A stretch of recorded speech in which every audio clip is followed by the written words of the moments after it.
Sunday dinner lectures. Sunday dinners at my parents' house had become monthly rituals of humiliation disguised as family bonding. Every first Sunday, I'd drive my modest Honda to their suburban home, bracing for lectures about financial responsibility and life choices. This November evening was no different.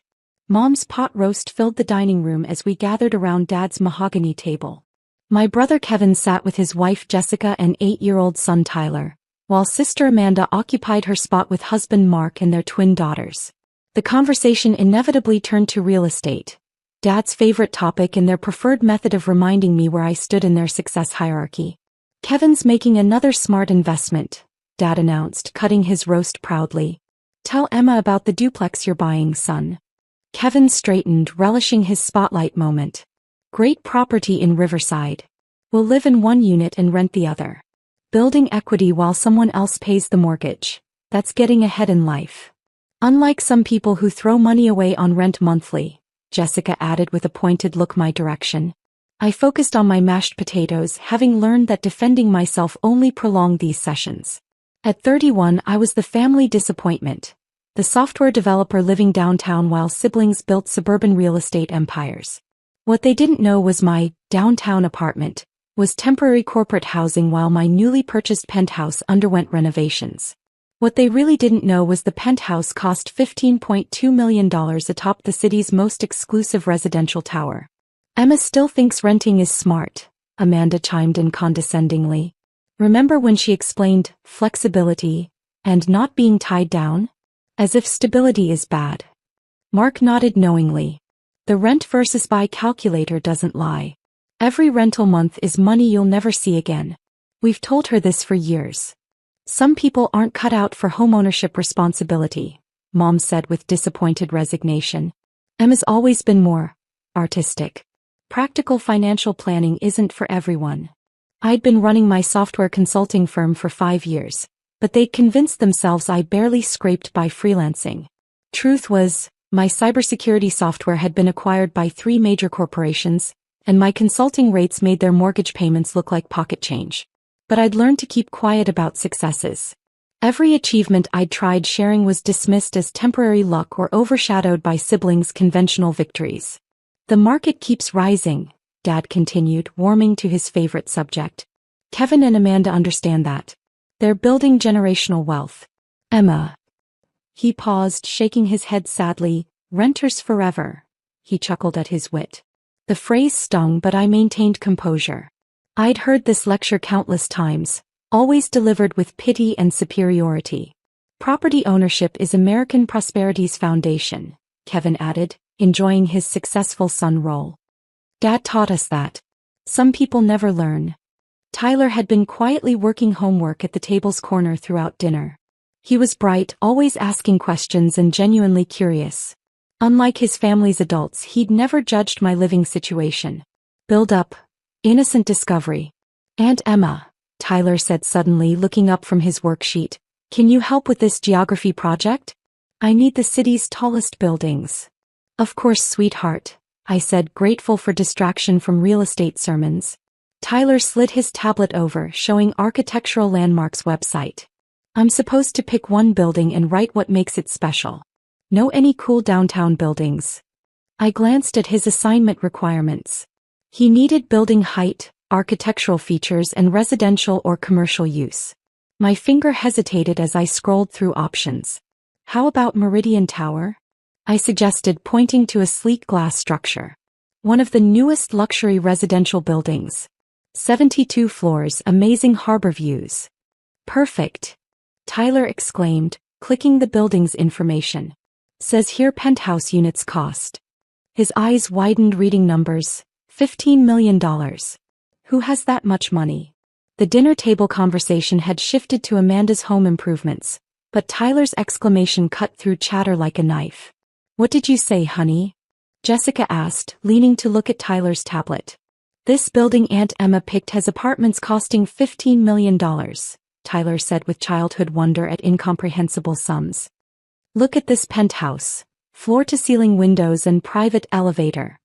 Kevin laughed dismissively. "That's not for people like us, buddy. That's billionaires and movie stars." "Actually," Tyler said, reading carefully. Says here one penthouse was purchased by. He paused, sounding out words slowly. Richardson Software Solutions LLC. Blood drained from my face. Richardson was my middle name, used for my business entity maintaining privacy. But Tyler wouldn't make that connection. Just reading news about luxury real estate purchases.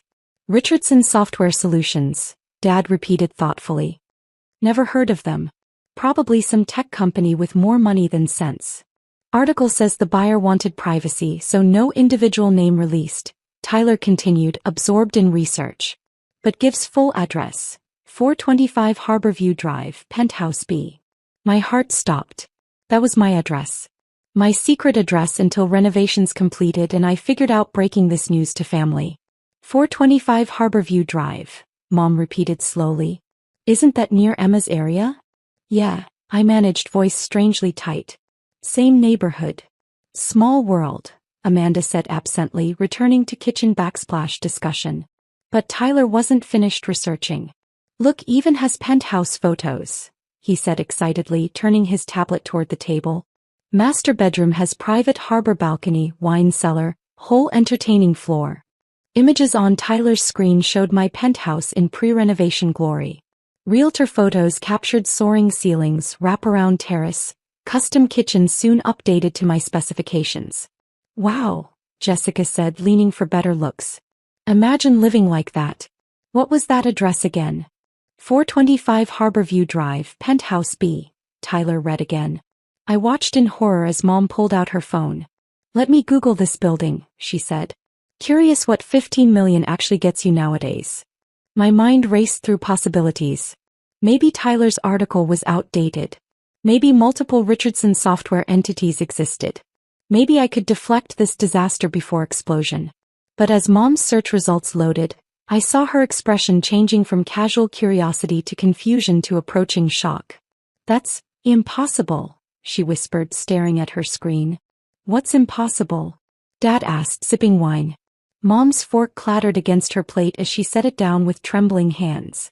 According to property records, 425 Harborview Drive Penthouse B owner is listed American Samoa. She paused, voice barely audible. Emma Richardson. Revelation. Truth exposed. Deafening silence followed. Every conversation stopped. Every fork paused midair. Every family member turned, staring at me with expressions ranging from confusion to disbelief. That can't be right, Kevin said, first breaking stunned quiet. Emma doesn't own property. She's rented that tiny downtown apartment for years. Must be another Emma Richardson, Jessica added quickly. Common enough name. But Mom was still scrolling, face growing paler with each result.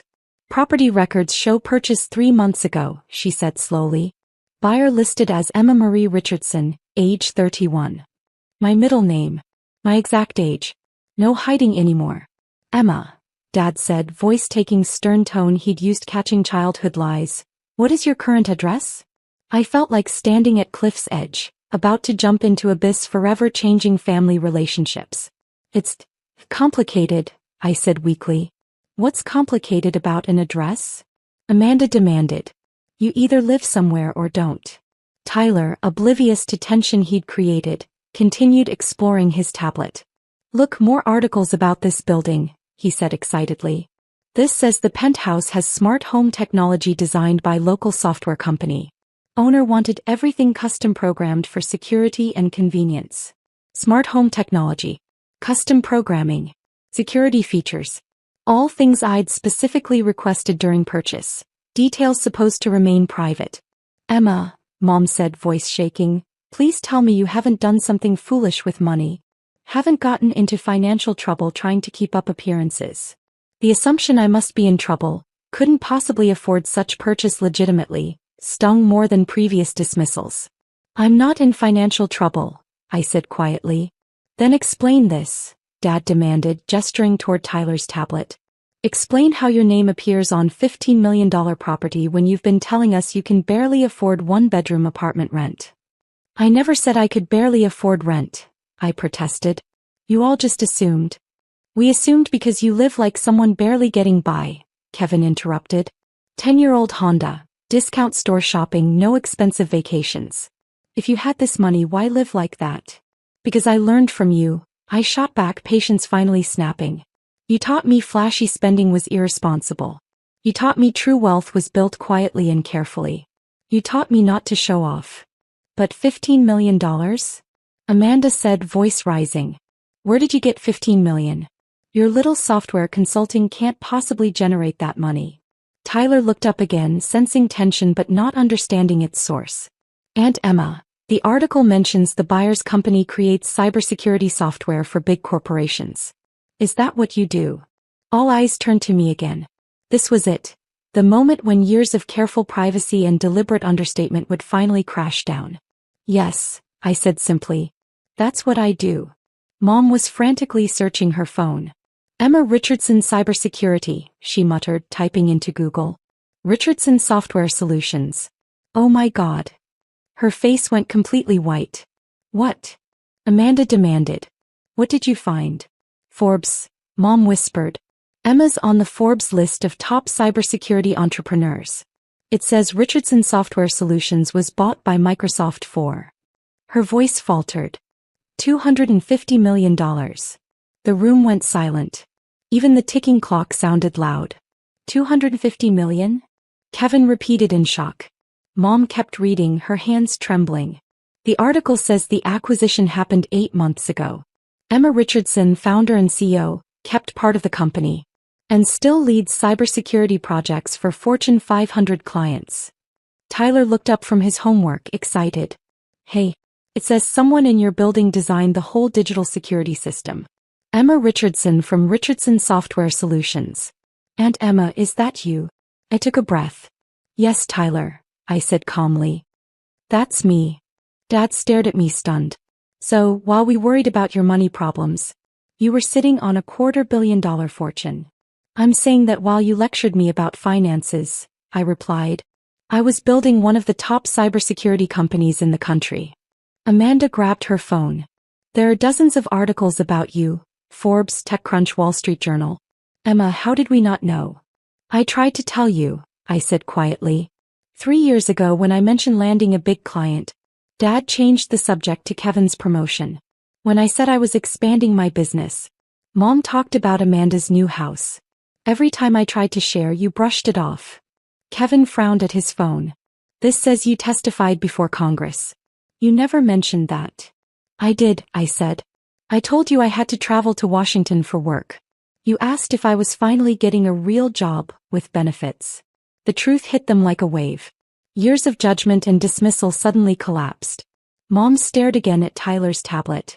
The penthouse, she murmured. You really bought a $15 million penthouse? I did, I said simply. My company has contracts worth hundreds of millions. I employ 47 people. We protect banks, hospitals, and major companies every day. Tyler grinned. Aunt Emma, it says you make security systems for hospitals and governments. That's awesome, you're like a superhero. His excitement filled the heavy silence. Dad's voice was small. If you had this success, why didn't you tell us? Because whenever I tried, I said, you minimized it or ignored it. You were so sure I was a failure, that it was easier to stay quiet. Amanda read from her phone. This tech leader's interview says, your family didn't understand your career, and that their lack of support pushed you to succeed. Mom looked hurt. We weren't unsupportive. We just wanted you to have security. You wanted me to live your version of security, I said. A steady job, a mortgage, a suburban life. But that wasn't my path. Kevin's voice softened. My duplex cost $300,000. Jessica whispered. Her penthouse cost 50 times that. Tyler smiled. Aunt Emma, can I visit your place someday? It says the view is amazing. Of course, Tyler, I said warmly. When renovations are done, you can come see it. Renovations?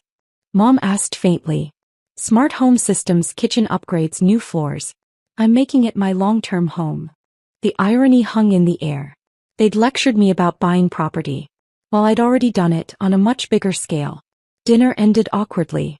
There were hesitant questions, soft apologies, but they still didn't grasp the full picture. I should head home, I said. I have a call with clients in Tokyo tonight. Tokyo? Dad repeated. Yes. A $70 million contract if we close the deal. Tyler hugged me goodbye, still proud and excited. The adults said they wanted to start fresh. Driving home in my old Honda, I wondered if anything had truly changed. They knew my success now. But did they understand why I'd hidden it? 3 weeks later, I hosted dinner in my finished penthouse. Tyler loved the smart lighting system. Kevin and Amanda were quiet, still processing. The talk was polite, careful, distant. Funny, I said, watching the city lights. If Tyler hadn't picked Meridian Tower for homework, you might never have known. Dad asked softly, would you have told us someday? I'm not sure, I admitted. I got used to keeping things private. It felt safer that way. Tyler came over with his tablet. Aunt Emma, this says your company's making software for hospitals. Will it keep patient info safe? Yes, Tyler, I said, smiling. That's exactly what it does. He nodded seriously. That's really important work. As the night ended, I realized his homework project had finally made my family see me clearly. Maybe it would bring us closer. Maybe not. But for the first time, they truly knew who I was. Sometimes the truth, even when it comes from a child's school project, is exactly what everyone needs to hear.